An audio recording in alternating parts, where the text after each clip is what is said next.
So we'll just run through the one-stop shop process. So Envirovid, we were set up in 2007, predominantly an insulation company. We've moved on into, we've worked a lot with SEI over the years in various different programs, Better Energy Communities, the Deep Retrofit Pilot Program, which is the predecessor to where we are now. There was a lot of learnings from that. I suppose we currently are involved in individual grants, Warmer Home Scheme, which is grants for people on certain social welfare permits. They're free upgrades. There's a lot of movement there on upgrades. And what I am involved in directly is the one-stop shop service. So basically, when we look at one-stop shop, I suppose SEI and the government are looking for one point of contact. There's better grant funding involved in the one-stop shop scheme. Again, the grants are discounted up front, so it's easier for homeowners to make a payment for energy upgrades minus the grants. It's a fully managed solution. And again, the grants are deducted up front. So it's all about trying to make it easier to upgrade your home. So the scheme requirements, properties going into the scheme have to be built and occupied before 2011. You'll see this date in your meter box, and if it's not there, you can always contact ESB if you're not sure whether it was 2011 or the end of 2010 is where you're looking for. You have to have an existing BER of B3 or below, achieve a minimum rating of B2 post-works, and achieve a minimum BER uplift of 100 kilowatt hours per meter squared per year. The HLI is for your heat pump installation. So currently we're looking at a HLI of 2 or below, 2.3 in some cases, where we can look at the fabric. What's important to remember here is anything, I suppose, below a C3 will achieve that 100 uplift just by getting to the B2.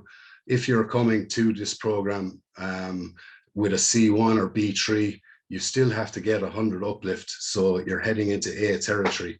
So it's something that just needs to be thought of, as in, it's not as simple as just getting to a B2 from a B3. You will have to go on further. The 100 uplift is an important part of the scheme. So the initial steps, I suppose, are the steps that are involved with working through a one-stop shop. We will have an initial inquiry. We will arrange a home energy assessment that's conducted by an independent assessor, and it looks at various things. I'll talk about that in a minute. What's also involved in the home energy assessment is estimate costs. Now, if a homeowner is happy enough with estimate costs, we then arrange a full home survey, and that's just to confirm costs and measures that are being installed. We would have a contract with the homeowner, and then we would apply to SEI for grant funding. Now, the new one-stop shop scheme is an easier process than previous schemes. We'll have an answer within 5 minutes of applying for grant funding. We then move on to starting the works, obviously completing works, homeowner handover, which is followed with a post-BER cert. We need to show that we achieved the 100 uplift and the minimum rating of B2. So the home energy assessment is important in terms of what information we need to provide estimate costs. So what's involved in a home energy assessment, the reports that you get back are your BER cert and your advisory report, which are fairly standard reports. The advisory report was upgraded last year. So although it has been upgraded, it still doesn't have huge information in it. It just will advise on you need to upgrade your windows, your walls, or whatever. So there's no great detail in it. Where the guts of the information that we need is in the detailed dwelling reports. So that will give you all your areas, and it looks at all your U values of your existing building. And then the assessor will look at proposed detailed dwelling report, which is just adding what measures you're going to install and get you up to that B2 or beyond. There's a technical assessment also involved, and that's for your heat pump installation. So again, we're looking at the HLI there. I'll talk about that when we get to the heat pump side of it. The roadmap to B2 and beyond is important as well, as in it'll show us where you are and what each measure will do for you on a BER scale. So you will have loads of information there of what you need to do to get there. So again, there's estimate costs. So we will put estimate costs based on the areas and U values involved in that detailed dwelling report. There's a €350 grant for the home energy assessment. Now, this is a standalone grant. You don't have to go any further with it, and it's transferable between the one-stop shops, so you can price around. It's important information in terms of if you are thinking of a home energy upgrade, this is the kind of information that you need. I mean, you can do it piece by piece. When you have this information, you can see what each measure will do for you, or you can go through the one-stop shop and do it all in the one go. So that's the table of available grants. These were launched last February. So there was a lot of the grants were upped from where they were. The likes of ceiling insulation, cavity wall insulation. I suppose external wall insulation and internal wall insulation are probably the two that we'd like to see moving a bit further. You have window grants, your ventilation grants also involved in this. So in terms of the funding, I suppose it depends on what works you're doing, but they were aiming for around 50% funding. This has probably gone back to more like 40% with increases in both labor and products. So basically, just to run through the actual measures themselves. So if we look at roof insulation, we have ceiling, which is just laid out on the flat. You have rafter insulation and flat roof insulation. So what you can claim on these, like for ceiling grant amounts, there's 1,500 for a detached, there's 1,200 for a mid-terrace and 1,300 for a semi-D. So the rafter insulation, again, 3,000 for detached. And what dictates which grant you can claim, because we'll see the rafter grant is obviously a better grant. It will depend on area. So if your ceiling area is bigger than your rafter area, you can only claim the ceiling grant, and vice versa. If the rafter is larger area than the ceiling, well, then you can claim that grant.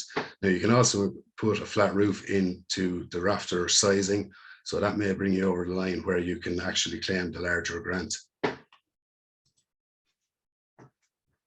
So wall insulation, I suppose if you're lucky enough to have cavity walls, that will reduce the overall cost of a home energy upgrade.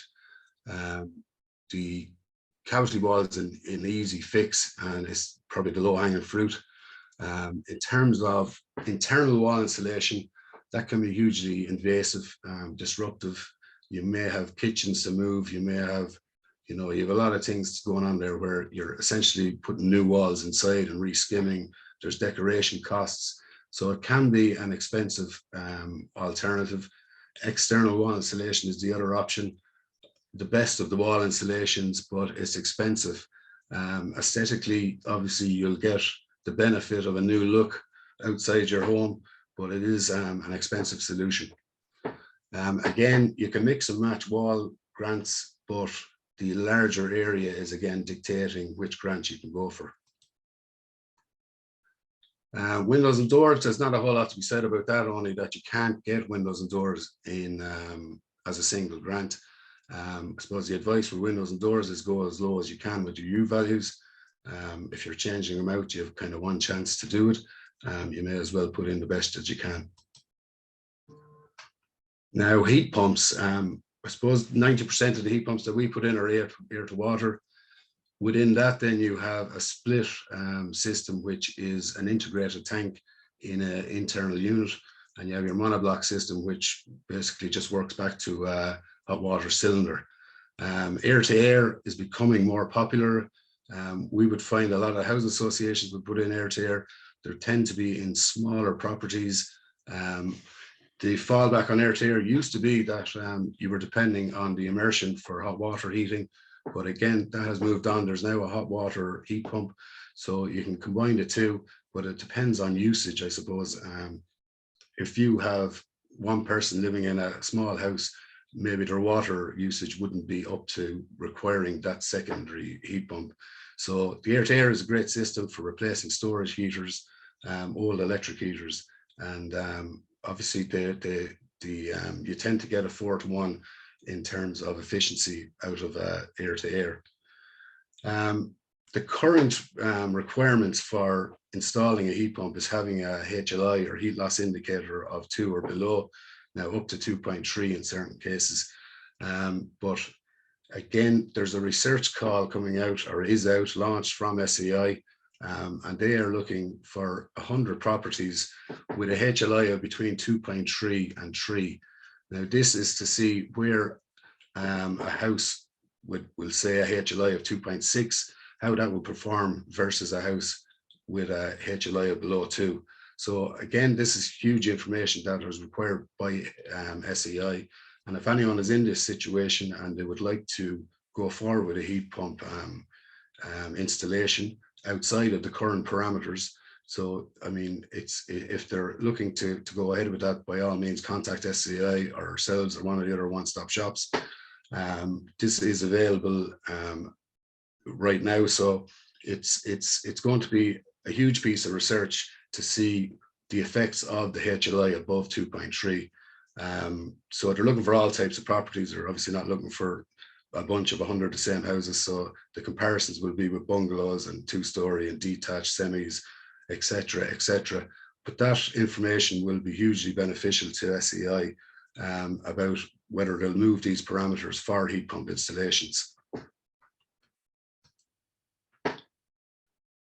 So if we just look at ventilation, then obviously there you have your natural ventilation, which is your hole in the wall, your demand control ventilation, and mechanical ventilation with heat recovery.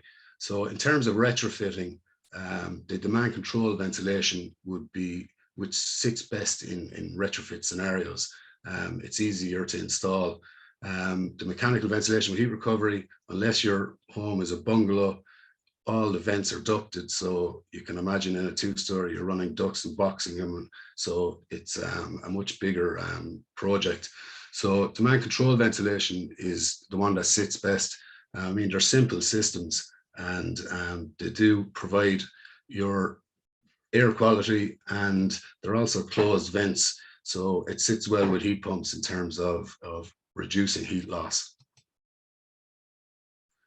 So PV is, I suppose, the very popular measure at the minute.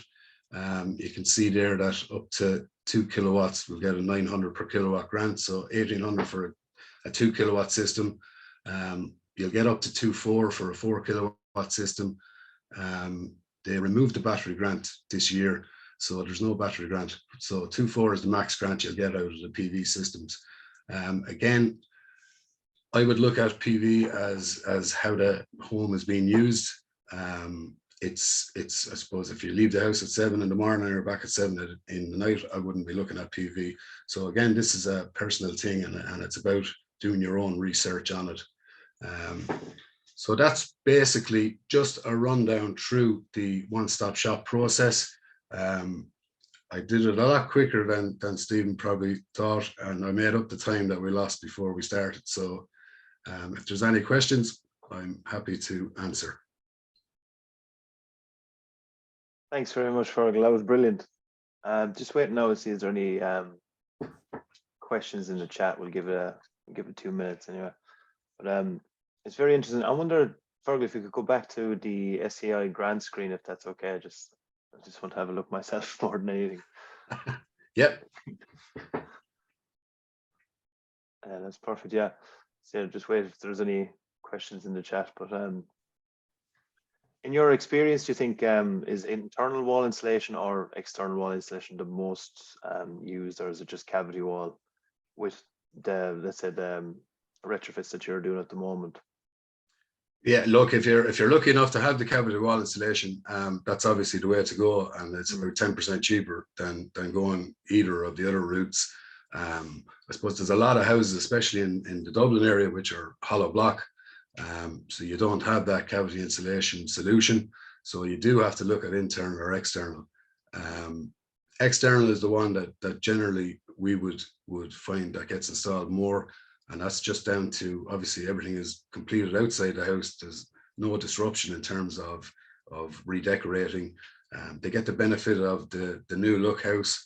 But the only thing about the external, obviously, is it may be the best wall insulation, but obviously you're paying for that privilege. So it is an expensive option. And it drives the overall cost of a home energy upgrade up.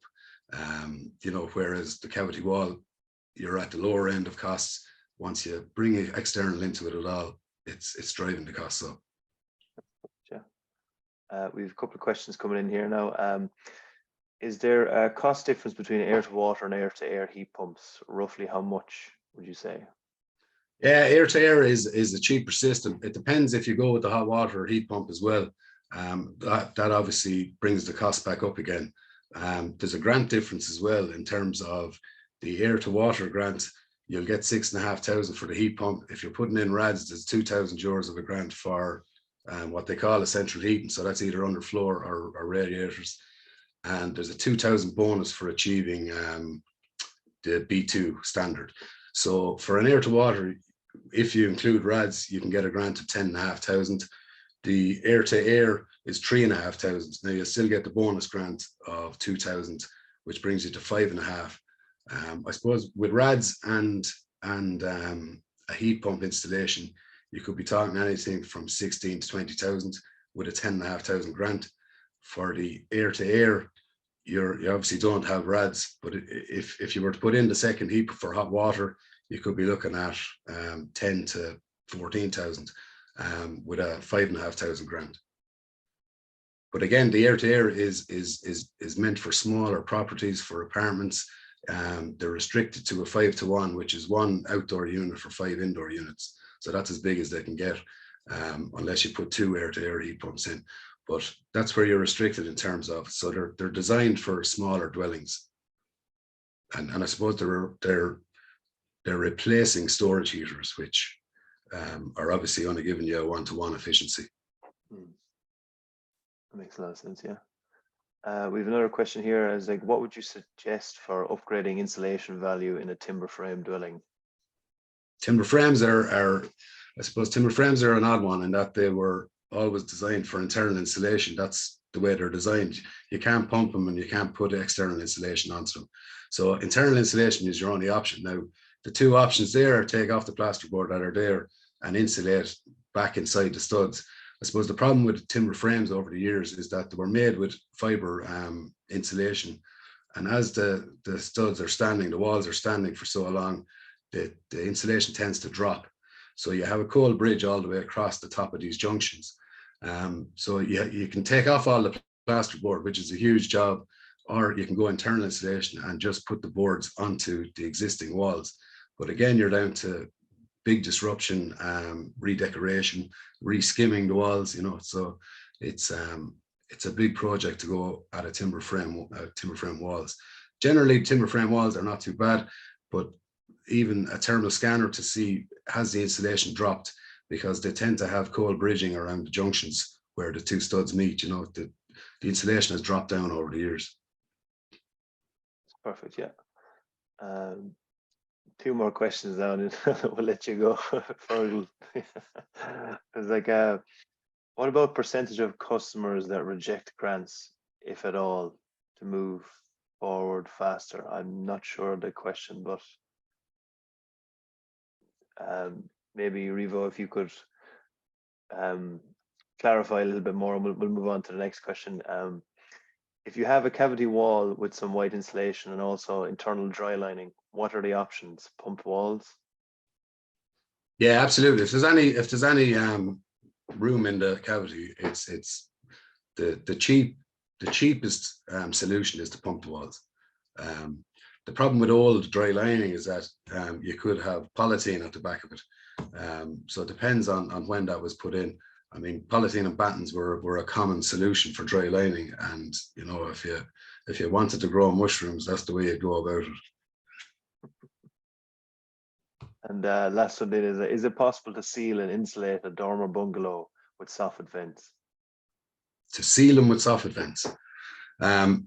Dormer bungalows are the bane of my life, but like dormers, and they're all over this country, but they essentially have a wind tunnel on either side of the house. Yeah, I mean, there are solutions for dormer bungalows, but yeah, it tends to be this wind problem blowing from one end of the house to the other kind of thing. But I mean, you can leave that as it is and form your envelope on the inside of it. So if you look at your knee walls and the slope ceilings and insulate those with if you go down the rafter insulation grant route, we'll say, so actually put insulated boards on that, but again, you're re-skimming and it's a decoration job. So it's not a straightforward one, but yeah, look, there's a solution for every type of house there. That's perfect. So yeah, Revo's question was, are all customers interested in applying for grants? I'm guessing are all customers interested in applying for grants? I suppose there's a variance in terms of when you complete the home energy assessment, it gives you all the information you need to see where to go and how to get to where you need to go. And there's estimate costs with that. Some people bail out there, they mightn't have thought that it would cost that much, or they might, you know, they might want to do it piece by piece over the years, over a couple of years, we'll say. But at the minute, I would see something like a 50% conversion rate from home energy assessments to people going ahead with works. There's huge interest out there in it. So I suppose, like, you only have to turn on the television or the radio for every day there's mention of energy costs. That's why PV is so popular at the minute, you know, because obviously it's all about saving money and saving on energy costs. And I mean, they're only getting more expensive, so anything you can do. But the one-stop shop, I suppose, what you have to look at is that the whole idea is that the government are trying to push you to do it all in the one go, and get above that, or get to B2 and above. And that's why there's a certain amount of incentives in the grants where, you know, you get windows and ventilation grants through the one-stop shop. You can't get them as an individual grant.